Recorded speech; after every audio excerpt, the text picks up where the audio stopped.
Hola, alumnos y alumnas del quinto B. Vamos a continuar con el tema en que nos quedamos. Vamos a ver cómo graficar datos estadísticos. Espero que estén muy bien. Y vamos a comenzar primero con lo que son los histogramas. No les había dado información porque, bueno, había tenido algunos problemas. Ya saben que no han dado muy bien con la salud, pero ya estoy de vuelta. Y a partir de acá, pues voy a comenzar a grabar continuamente y les voy a dejar toda la información para que ustedes puedan realizar sus actividades. Van a tener de aquí hasta que se acabe el año para poder hacerlas y entregarlas. ¿Ok? Bien. Entonces el tema es graficar datos estadísticos. Lo primero que vamos a ver es el histograma. Histograma, recuerden que se escribe con H. De hecho, esta información ya se las mandé. Hicieron un trabajo en el que hicieron unas gráficas y entre ellas venía el histograma. Pero vale la pena repasar. Entonces, un histograma es una representación gráfica para datos cuantitativos. Se realiza con datos previamente resumidos mediante la distribución de frecuencias. Recuerda que ustedes hicieron algunas tablas de frecuencias. Bueno, ahora vamos a graficar en base a esa información. Un histograma, iba a decir Instagram, se construye colocando la variable de interés en el eje horizontal y la frecuencia en el eje vertical. Y se dibuja un rectángulo cuya base está determinada por los límites de la clase sobre el eje horizontal. Vamos a ver a qué se refiere eso de los límites de la clase y qué es eso de la clase. Algo importante que debemos de tomar en cuenta para los histogramas es que por la forma que tienen se parece a la gráfica de barras, pero no es la gráfica de barras. No las vayan a confundir.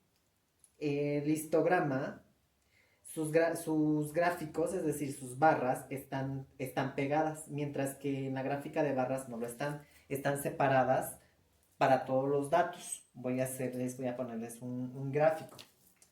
Otra diferencia es que el histograma tiene un ancho determinado y la gráfica de barras no lo tiene. La altura del histograma depende fundamentalmente del intervalo de la clase. Entonces vamos a ver. El histograma, recuerden, aquí tenemos la variable de interés.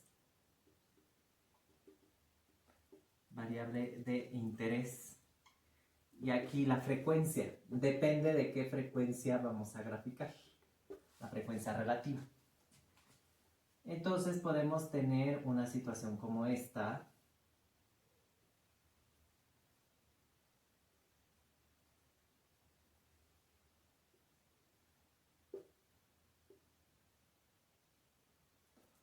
Y aquí podríamos tener, déjenme ver, le puse 16, 12, 10, 10, 6, 4, 2 y finalmente 1. Pudiera ser que tenemos esto. Vean cómo los gráficos están pegados. Se supone que este ancho le vamos a poner R, mide lo mismo que este. Mientras que en la gráfica de barras, si quisiéramos graficar lo mismo, aquí la variable de interés y aquí la frecuencia, ¿qué sucedería?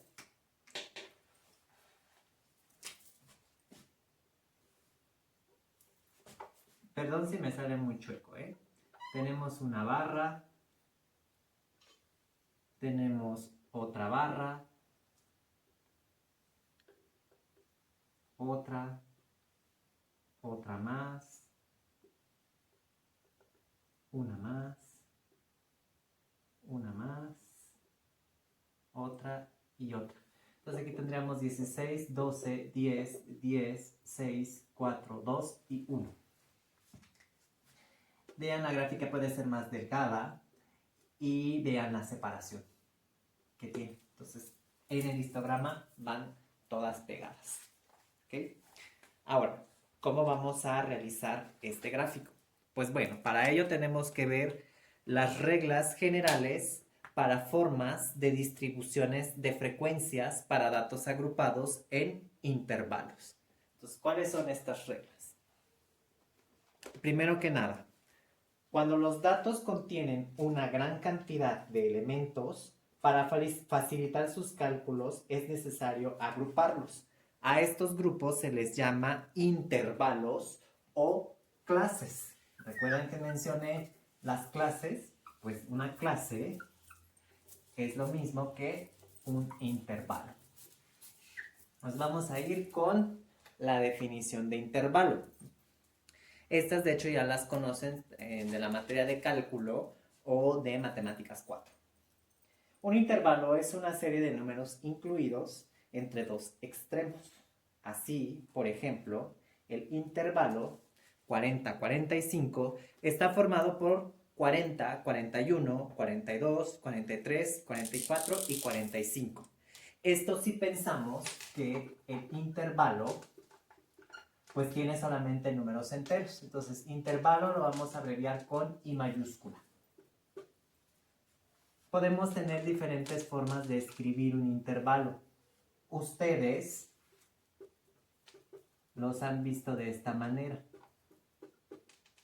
Los abiertos, los cerrados, los semiabiertos, los semicerrados. Nos estamos refiriendo a este, ¿ok? De tal manera que en este ejemplo que les acabo de dar, el límite inferior va a ser 40 y el límite superior es 45. Entonces, un intervalo se compone de un límite inferior y un límite superior. En este intervalo contamos el 40 y 45, en este no. Entonces, para este intervalo, los números que tendríamos, los números enteros, serían 40, 41, 42, 43, 44 y 45. Mientras en este solamente tenemos el 41, el 42, el 43 y el 44. Es decir, este tiene más elementos. Bueno, entonces las reglas van a partir de lo que es el intervalo. La primera va a ser calcular el rango. Entonces, número 1, calcular el rango. A ver. Calcular el rango con R mayúscula. Lo vamos a abreviar. ¿Qué es el rango? También se llama recorrido o amplitud total.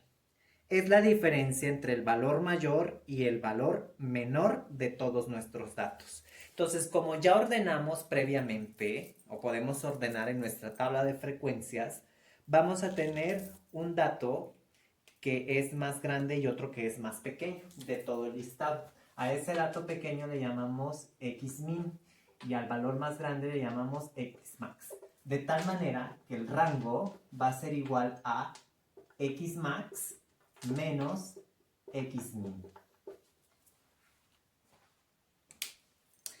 Luego el otro, el 2, una vez que calculamos ese rango, este se llama o es seleccionar el número de intervalos de clase. Número de intervalos de clase. Este lo vamos a abreviar con una letra N minúscula sub I. No vayan a confundir con la otra frecuencia, ¿ok? Bueno, lo importante de la cantidad de intervalos que vamos a tener es que no sea menor de 5 y mayor de 12. Es decir, que se cumpla esto. ¿Por qué? Bueno, un número mayor o menor de clases podría oscurecer el comportamiento de los datos. Entonces recuerden, mínimo 5, máximo 12.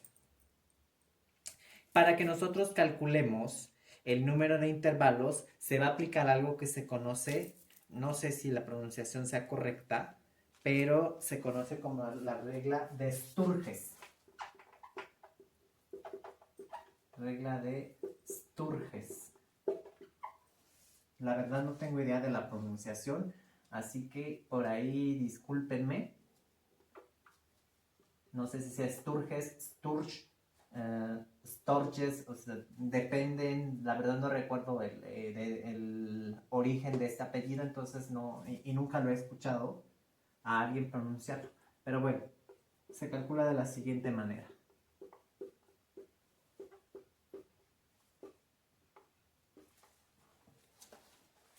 Es 1 más 3.32 por el logaritmo base 10 de n, donde n es la cantidad de datos, la población,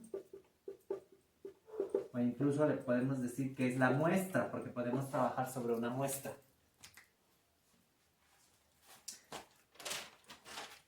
Y luego tenemos el 3, calcular el ancho del intervalo. ¿Sí? Bien, entonces el tercero es el ancho del intervalo.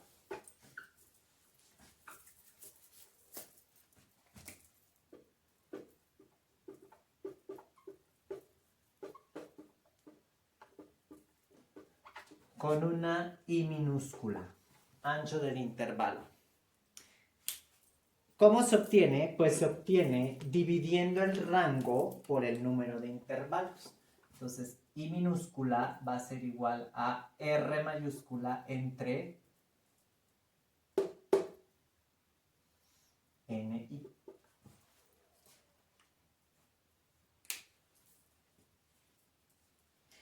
Y bueno, cuando el valor de NI no es entero, porque no siempre nos va a salir entero, se redondea al valor superior más cercano.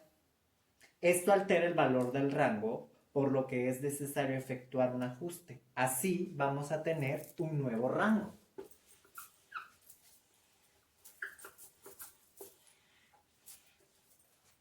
Entonces tenemos nuevo rango NR, que va a ser igual a NI por I. ¿Sí? Es como si destacáramos R, pero nos va a dar un valor un poquito más grande. Ahora vamos a ir con el ejemplo,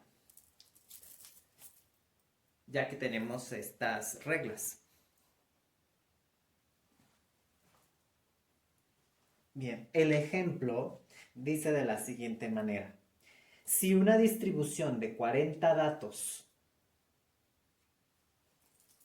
que ya están ordenados, vemos que el valor mayor es de 41 y el menor de 20, vamos a calcular lo que es el rango, el número de intervalos de clase y el ancho del intervalo. Vamos a ir primero con lo que es el rango. Entonces, el rango es xmin, xmax menos xmin. Como xmax es 41 y xmin es 20, restamos 41 menos 20 y tenemos 21. Ahora vamos a calcular el número de intervalos de clase, NI. Sería 1 más 3.32 por el logaritmo base 10 de 40. Recuerden que son 40 datos los que tenemos. Entonces, lo hacen en su calculadora y esto les va a dar aproximadamente 6.32, el cual lo redondeamos en 6.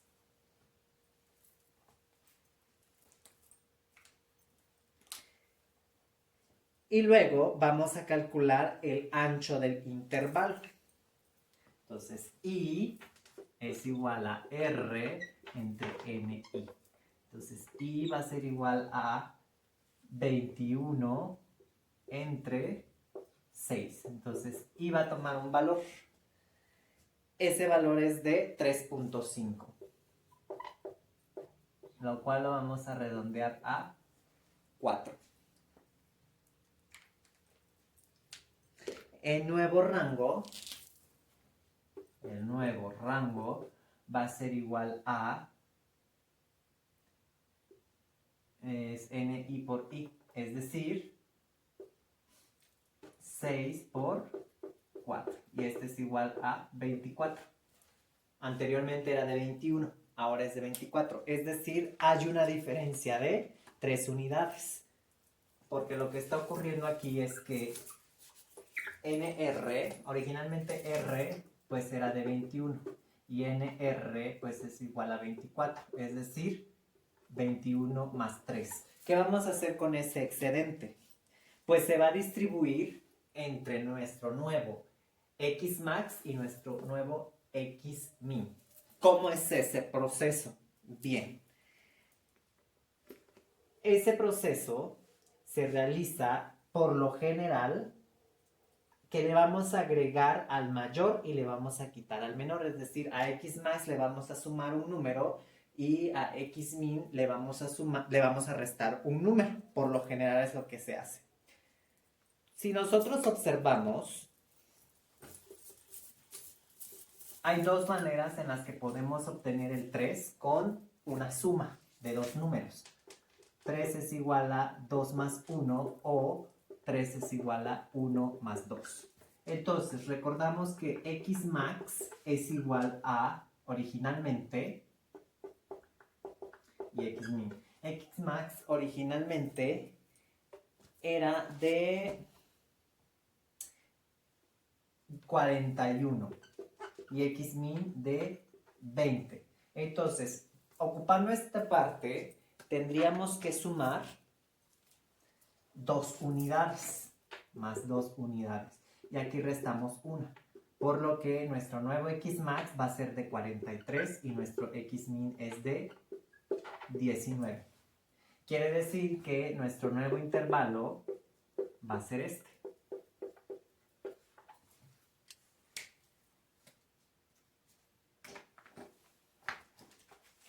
O también podemos tomar con esta parte y tendríamos Xmax igual a 41 y Xmin es igual a 20. Y aquí sumamos 1 y aquí restamos 2.